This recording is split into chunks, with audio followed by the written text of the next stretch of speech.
Piou, piou, piou. Générique.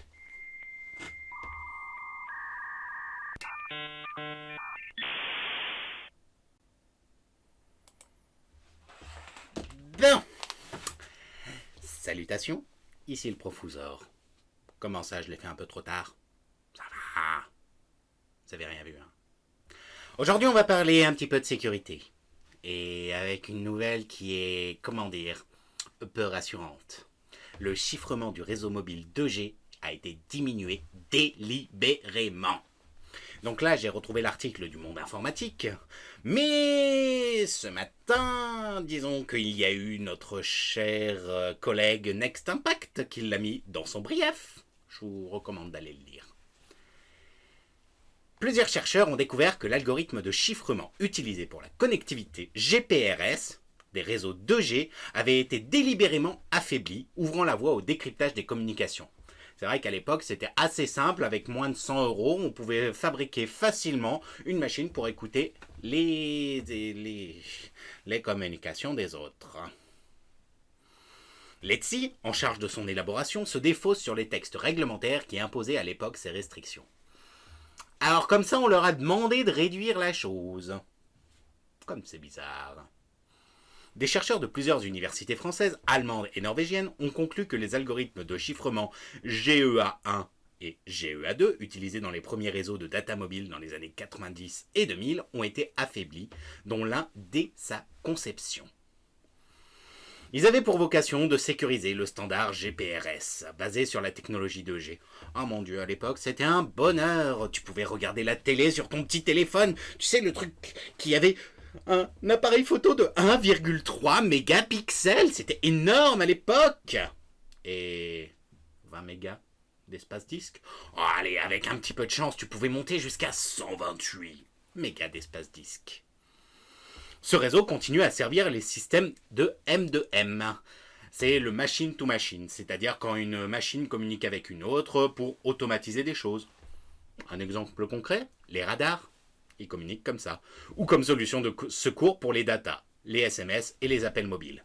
Oui, puisque s'il n'y a plus de 3G, plus de 4G et pas de 5G, bon, j'habite un petit peu dans le trou du cul du monde, donc la 5G, on verra ça plus tard. Eh bien, le 2G est pratique, parce que c'est très simple, ça a une bonne portée, et on a les appels et les SMS. Les trucs de base, quoi. Vous savez, le truc qu'on avait avant les smartphones, un téléphone. La plupart des terminaux actuels sont compatibles avec le GPRS.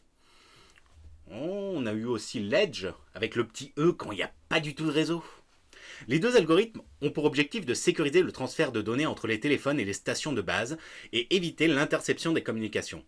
Comme je vous ai expliqué plus haut, très simple de supprimer ça.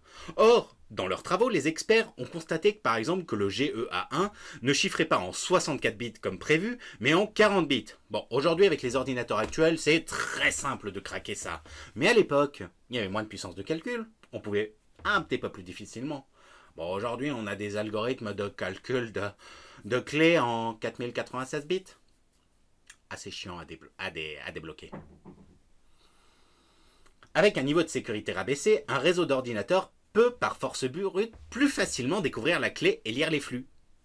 Pour Matthew Green, chercheur de l'université Johns Hopkins, qui n'a pas participé aux travaux, il s'agit ni plus ni moins d'une backdoor qui a été installée de manière délibérée.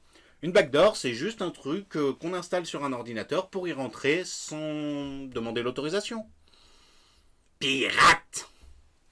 Pour étayer cette théorie, les spécialistes ont fait la rétroconception de GEA1 et GEA2. Ça me fait penser à Gaïa. Non. En recréant le premier, ils se sont aperçus que leurs algorithmes étaient plus sûrs que la version initiale. Écartant la notion de hasard, ils estiment que cet affaiblissement de la sécurité était voulu dès la conception de l'algorithme. Concrètement, en 1 million d'essais, nous ne sommes jamais approchés de l'instance amoindrie. Apparemment, c'est ce qu'indique l'article. Matthew Green rappelle qu'à l'époque, TLS n'était pas utilisé par la plupart des sites web. Oui, puisqu'à l'époque, le HTTP suffisait amplement, permettant facilement de créer une attaque man in the middle. Faudra qu'un jour on en reparle de ça.